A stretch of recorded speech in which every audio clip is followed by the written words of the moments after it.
March 8, 2014, a date I remember well. It was the launch of this program, my program on CNN. Also the day, more importantly, that MH370 disappeared, which marked the start of one of the biggest aviation mysteries of all time.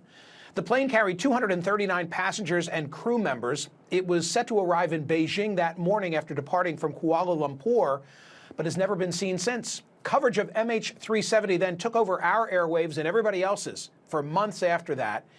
And yet, despite launching the largest aviation search in history, virtually nothing was found of the aircraft. Theories on how a plane could vanish into thin air have gripped the world for almost a decade, but so far, none have been proven. Now, Netflix is streaming a brand new 3-episode docuseries. It's called MH370, The Plane That Disappeared, investigating the still unsolved mystery.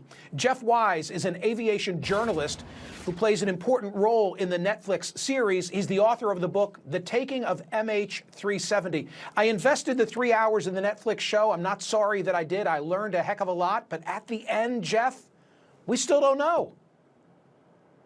We still don't know, Michael, and I think that's the point. You know, in the months that followed, the investigators performed this intricate mathematical calculation that told them where the plane went, and they devoted a years-long search to scanning the seabed. Really challenging, amazing feat. The water there is as deep as 3 miles, and they covered an area the size of Great Britain, and yet the plane was not there. And so this is really, I think, what the documentary series is trying to tackle with. How do we reconcile those facts? How can they have performed this really rigorous mathematical analysis and yet failed to find the plane? What could have happened? I'm going to put up a map of that part of the world and ask Jeff Wise the question, is there even consensus on what body of water it went down in? Well, I think there's kind of the main theory, and then there's kind of everything else. And the main kind of consensus view is that the plane turned south, almost certainly because the captain had plotted out this very elaborate murder-suicide scheme, and that the plane flew south and went into this area, and that's why the Australian government, you know, spent hundreds of millions of dollars searching this area. A big commitment. But then, you know, there's other theories, including my theory, which I attempt to piece together an alternative explanation that also fits with the actual scientific evidence in hand, in which I sort of say that there's this kind of far-fetched seeming series of coincidences which could result in the plane going north to Kazakhstan. People will remember, you referenced the pilot, people will remember the revelation that he had a flight simulator in his home.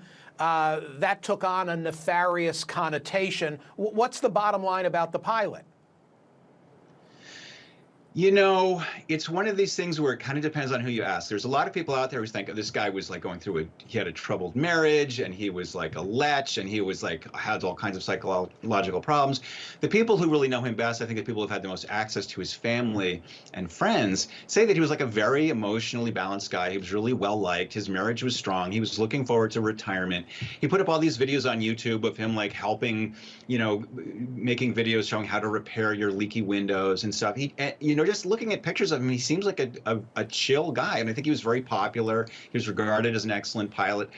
I did a story the following year about a young German pilot who flew his plane into the Alps.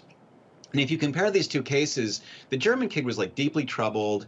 He'd been pulled from flying duty for his psychological problems. He had searches on his computer of like searching for how to commit suicide. He actually had searched MH370, almost like this incident inspired him. But you can see that like there's a very different kind of psychology there. But we'll never know. I mean, the human brain is so unfathomable at some level.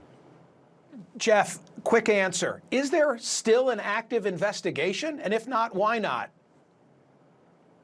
It's a cold case, basically. I mean, the files still exist. The people who looked into it are still around, but they've sort of put it on the back burner, and they're waiting, you know, to see if anything happens. I hope this will shake the tree, because there are still questions that need to be asked. There's some really, you know, hard realities that need to be faced. How come the plane wasn't there? People think, oh, it's a big ocean. It's, they didn't find it because it's just the ocean's too big. That's not really correct.